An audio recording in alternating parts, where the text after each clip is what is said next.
Team India త్వరలో ఆస్ట్రేలియాతో border Gavaskar ట్రోఫీలో భాగంగా ఆసీస్ గడ్డపై 5 టెస్టుల సిరీస్ ఆడనుంది. ఇక ఈ సిరీస్ గెలుపు రోహిత్ సేనకి చాలా కీలకం. అదే సమయంలో WTC ఫైనల్కి చేరాలంటే ఈ సిరీస్లో 4 గెలుపులు నమోదు చేయాలి. అయితే ప్రస్తుతం టీమిండియా ఫామ్ చూస్తుంటే WTC ఫైనల్ మాట అటుంచితే అసలు ఈ సిరీస్లో గెలుస్తుందా అనే అనుమానాలు సర్వత్రా వెలువెత్తుతున్నాయి. అయితే తాజాగా ఈ విమర్శలకు సమాధానం చెప్పే ప్రయత్నం చేశాడు team India head coach Gautam Gambhir. ఈ నేపథ్యంలో సీనియర్ ఆటగాళ్లు కోహ్లీ, రోహిత్, రాహుల్ ఆట తీరుపై టెన్షన్ పడాల్సిన పనిలేదని, వారు తప్పకుండా BGT సిరీస్లో రాణిస్తారని ఆశాభావం వ్యక్తం చేశాడు. అనవసరంగా ట్రోల్స్ చేయొద్దని అందరికీ సుతిమెత్తని హెచ్చరికిచ్చాడు.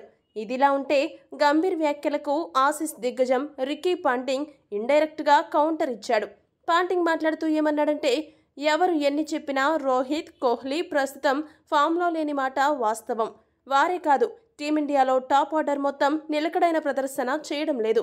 వారి నుండి ఆస్ట్రేలియా జట్టుకి ఎటువంటి ప్రమాదం లేదు. అయితే ఈ సిరీస్లో ఆసీస్ జాగ్రత్తగా ఉండాల్సింది ఓ 2 ఆటగాళ్లతోనే.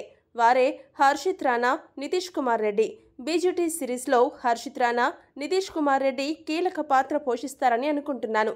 ఆసీస్ పిచ్లు పేస్కు అనుకూలంగా ఉంటాయి కాబట్టి వీరిద్దరూ టీమిండియాకి ఎక్స్ ఫ్యాక్టర్గా నిలుస్తారని భావిస్తున్నాను. వీరిద్దరి బౌలింగ్ ఆస్ట్రేలియా పిచ్లపై ఎలా ఉండబోతుంది అనేది ఆసక్తికరంగా మారింది. ఆసీస్ జట్టు వీరి విషయంలో ఏమరపాటుగా ఉండకుండా సరైన ప్రణాళికలు రచిస్తే గెలుపు సులభమవుతుంది. ఈసారి మా కుర్రాళ్లు బోర్డర్ గవాస్కర్ ట్రోఫీ దక్కించుకోవాలనే దృఢ సంకల్పంతో ఉన్నారు. అదే సమయంలో భారత జట్టు పేలవ ఫామ్ మాకు కలిసొచ్చే అంశమని పాంటింగ్ పేర్కొన్నాడు. ఈ వీడియో గనక మీకు నచ్చినట్టయితే లైక్, షేర్, కామెంట్ చేయండి. మరిన్ని స్పోర్ట్స్ అప్డేట్స్ కోసం మా ఛానల్ను సబ్స్క్రైబ్ చేసుకోండి.